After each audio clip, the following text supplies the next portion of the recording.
Morning everybody, hope everybody's well. Happy Tuesday, and thanks for joining me again. As I said, I'm going to be posting a video a day this week, so stay tuned. And obviously, as always, your support is appreciated. If you're on Facebook or YouTube, please do give me a thumbs up, a like, a love, drop me a comment, share it to a friend, bring them here, they'll love it here. And if you're on YouTube and you've not subscribed yet, then please do subscribe. I really appreciate it. I'm trying to get around about another 294 subscribers in the next 4 weeks, so that would be great. So thank you, as always. Excuse me. So I wanted to do something that actually I was inspired by somebody else. Okay, so not my, I guess, original thought, but I seen a post on Facebook, just like a graphic some time ago, and I just kind of remembered it. So I thought, you know, I might do a few of these videos, but I'm going to start with part one. So this is going to be Narc Translations. Okay, so basically demystifying what narcissists actually mean when they speak, because as some of you will know, they are operating in a reality that the rest of us are not operating in. Okay, so with that being said, the words that we use, you know, the average person, they have a meaning, right? They usually point to something. They usually point to a meaning, right? Could be a descriptor, you know, something that has some substance, right? That's how we use language. But a narcissist doesn't use language in quite the same way. So essentially, long story short, their words are a lot of the time kind of like empty containers, right? They don't mean anything. They have no substance.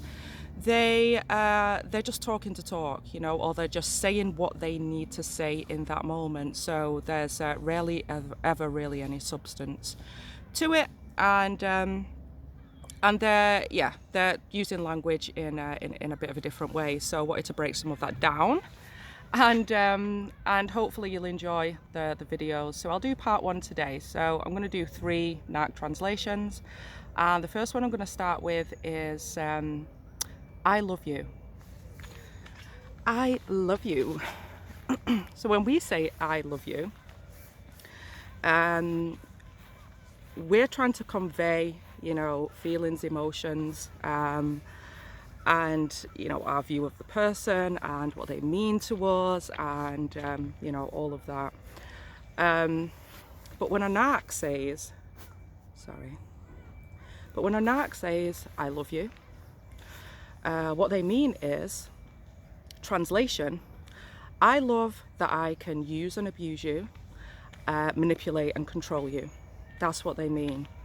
They're not capable of love because their internal processes are not set up to love anybody. Okay, their internal processes are set up to survive.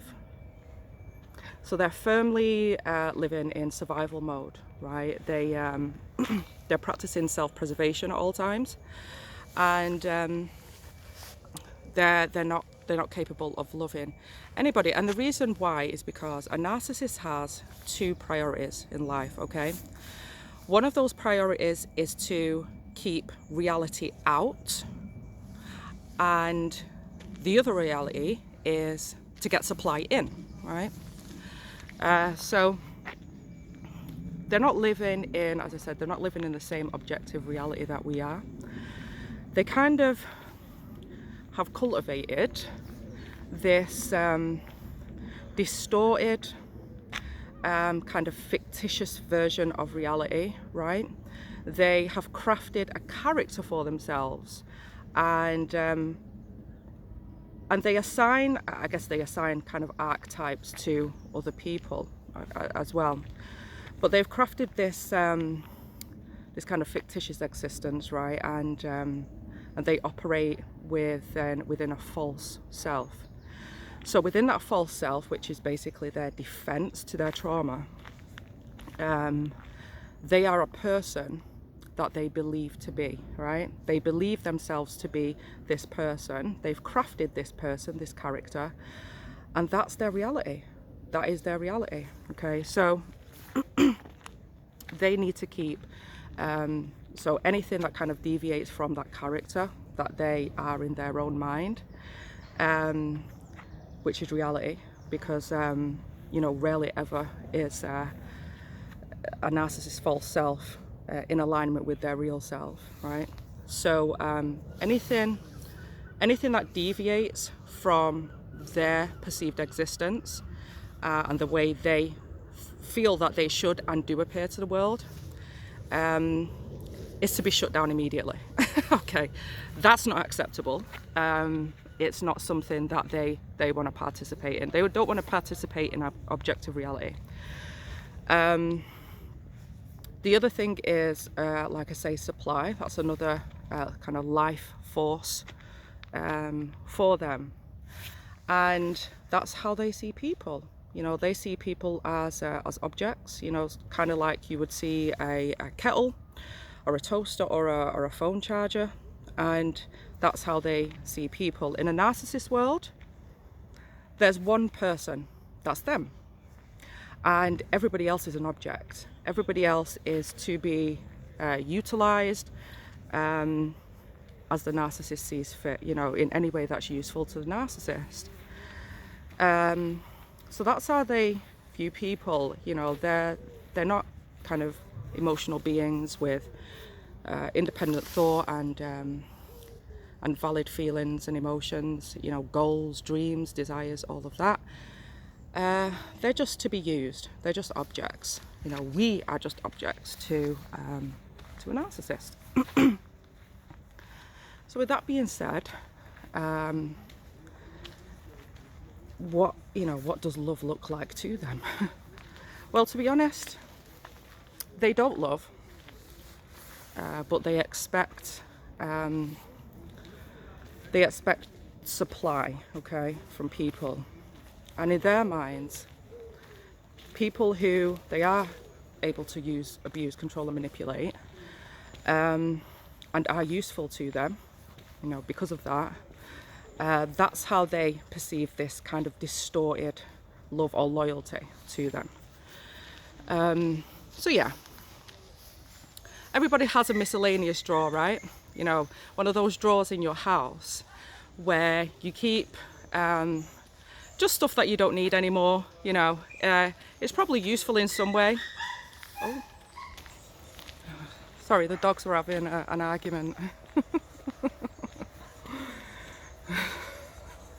He said, she said.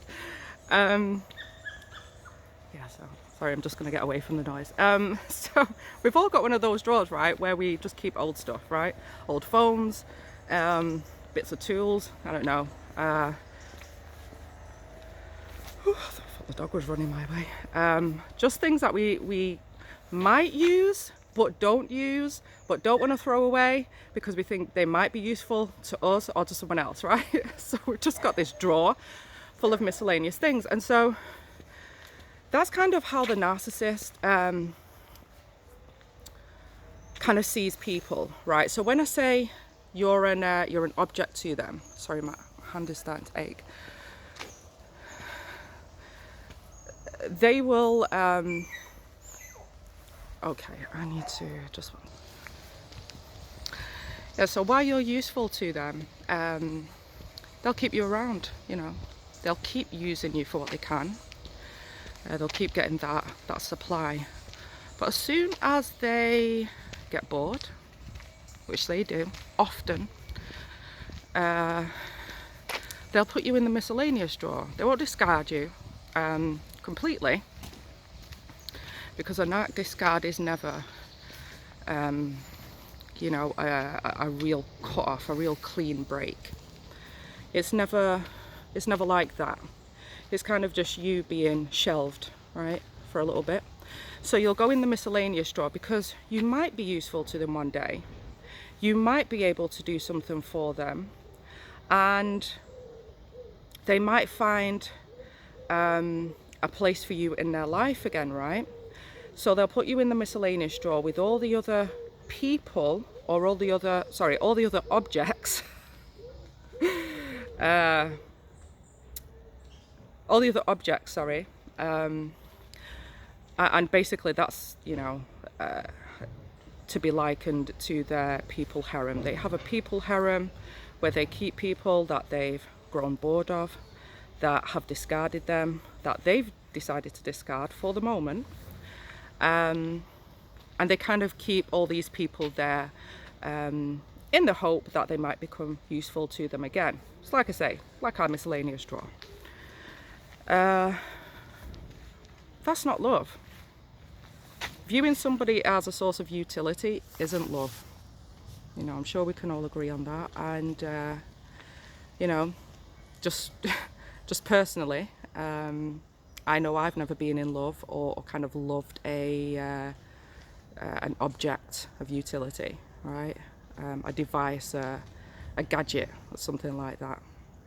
I don't love them. I just use them, right? So yeah, that's what a narcissist means when they say, "I love you." So the second thing I wanted to touch on is when a narcissist says to you, "You're overreacting." You are overreacting. Translation: how dare you, how very dare you hold me accountable for anything? How dare you question my existence? How dare you pull me up on anything, okay? Or come to me with any kind of issue or anything that deviates from you mirroring my perfect existence. Oh yeah, you're a problem now. You're a problem now. When a narcissist says you're overreacting, typically what that means is, I don't appreciate you not validating my false self, okay? And their false self often culminates around these viewpoints that they've got of their self, okay? Or that they've deluded themselves to have. They're always right. They're always the victim or the good guy. And it's never their fault, right? So when you try and hold them accountable, you know, could be a conversation about anything, you know. They might have hurt you, they might have behaved inappropriately, they might have lied, they might have lost their SHIT with you. You know, it could be anything. And you try to voice your opinion, because I don't know if anybody here has ever tried to speak to a narc about the way that they feel, but it doesn't go down well. It doesn't go down well because they're really not concerned about your thoughts or your feelings if it doesn't reinforce their false self, if it doesn't mirror back that they're great in every way, that they're right in every way, that anything that goes wrong in a relationship, whether it's a romantic relationship, a friendship, a family ship, a work relationship, everything in that relationship that goes good, that goes well, is attributed to them, and everything that goes bad is attributed to you. You know, they don't appreciate anybody rattling that cage that is their defense, a defense against their trauma. It's a defense against their trauma because they can't deal with the processing of that trauma, right? So they have this false self that they construct, which is their reality, right? Which is a defense against the trauma, and which is the version of themselves that they want other people to see and to validate, okay, and to believe, right?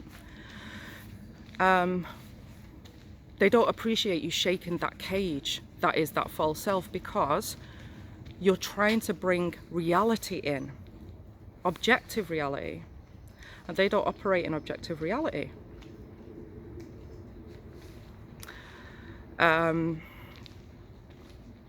it's too hard for them to deal with this conjuring, right, of their own triggers.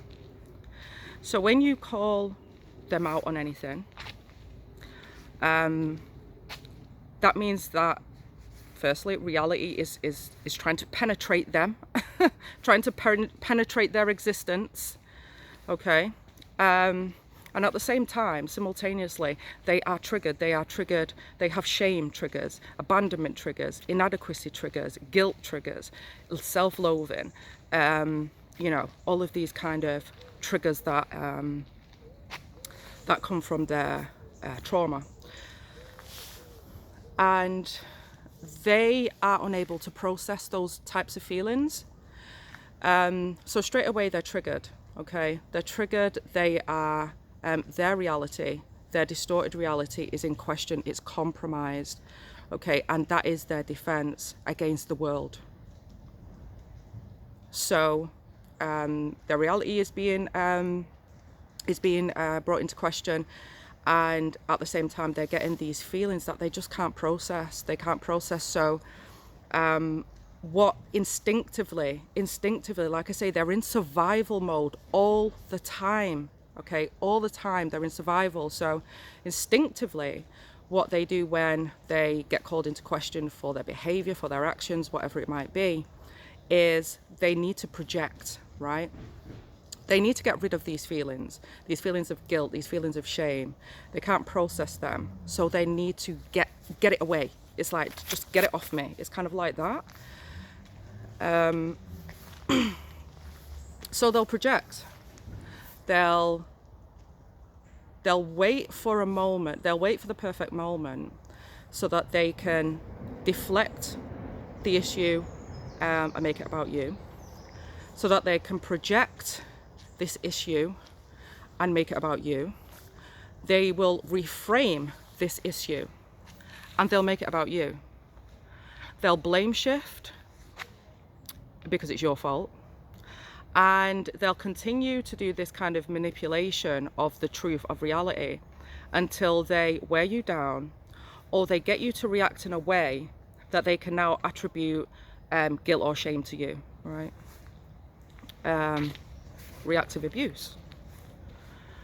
So that's kind of how they deal with that there, okay?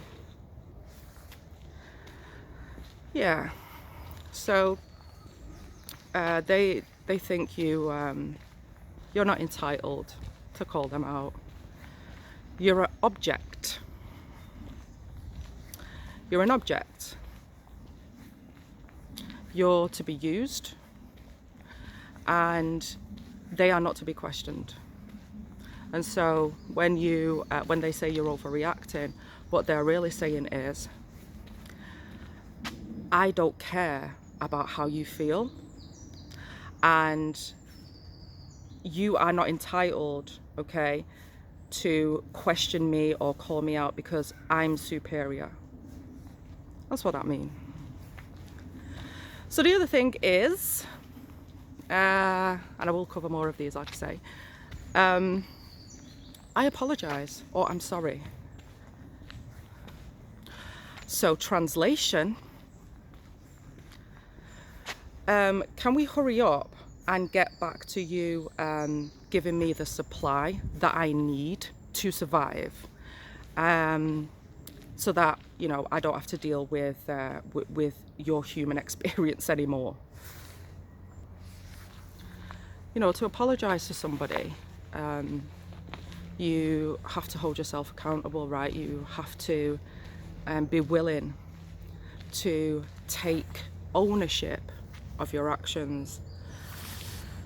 And even as adults, you know, not everybody is able to do that. In fact, I think I've come across more people that are unable to take ownership, you know, for the stuff that they do, than people that are. And with a narc, that's never going to happen. It's never going to happen. For a regular person, okay, for the average person,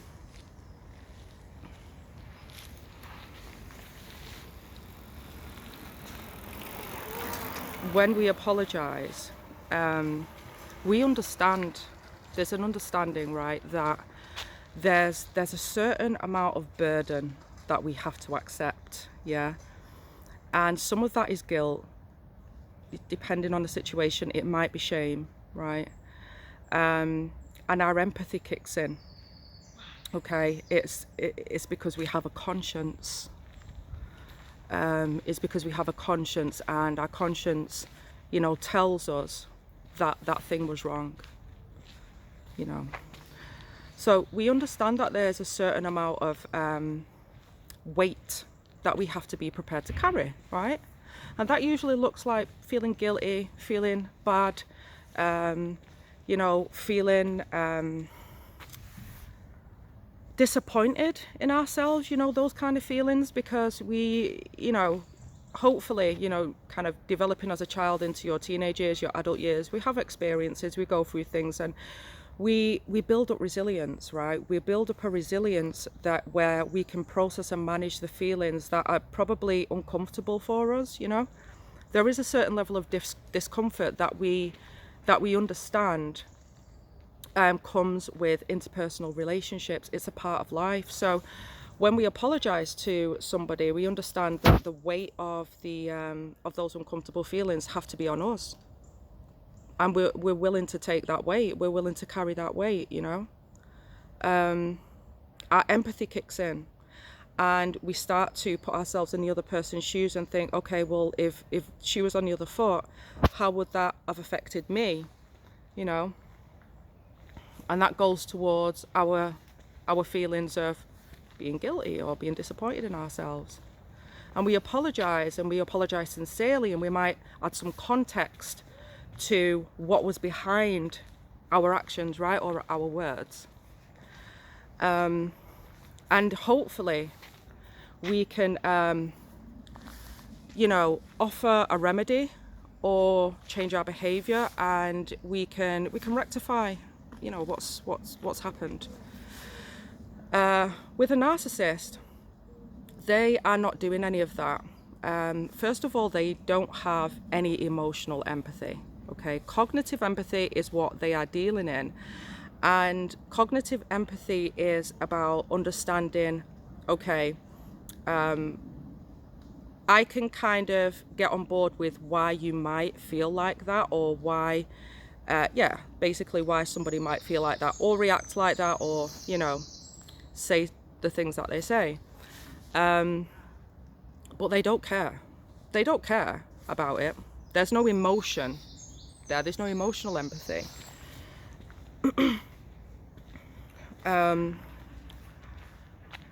So they're not really bothered about your thoughts and feelings. And the other thing is, like I say, they can't take accountability. So they're not able to bear that weight, you know, of the feelings that come with you having to apologize for being in the wrong.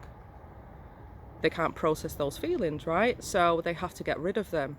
So they don't build up that resilience. They don't reflect. They don't look at, actually, what I did contributed to this, or what I did was wrong, or actually I could have dealt with that a lot better. They don't do any of that. What they're going to do is probably going to be a series of conversations where they're trying to kind of manipulate their way out of it. But if they have to apologize, believe me, it's nothing more than, can we just move on from this already? Because I'm sick of you talking about it. I'm sick of you feeling, you know, whatever you're feeling. I don't care about that. All I want to get back to is where you're giving me supply and you're mirroring back to me my perfect existence again. So if I've got to say this thing, I'm going to say it, but it's an empty container. Doesn't mean anything. I'm not going to change my behavior. I don't care what you've gone through. I don't care how you feel. I just want you to smile and look at me like I'm perfect. So can we just do that already, please? So that's why they're apologizing. That's why they're saying sorry. It's manipulation. It's fakery, and you know, it's an imitation. What narcissists are really, I'm gonna end the video in a second, but what narcissists are really, really, really good at is imitating. It's imitation. And because they know people apologize, and that's how generally people get to move past certain life events, right, or situations in interpersonal relationships. They imitate that. They understand that, right? So they will just basically, pretend to be apologetic because they understand the outcome that they can get from that. They also, because like I say, they've got a false self, right? They're not connected to who they really are. So throughout their life, they'll imitate people as well. It might be the way somebody dresses, the way somebody speaks, the way somebody, kind of interacts with other people, the work that they do, the goals that they have, the food that they cook. I don't know, it could be anything. A narcissist will kind of cherry pick parts of other people's lives and personalities and characters, and they'll try and imitate that.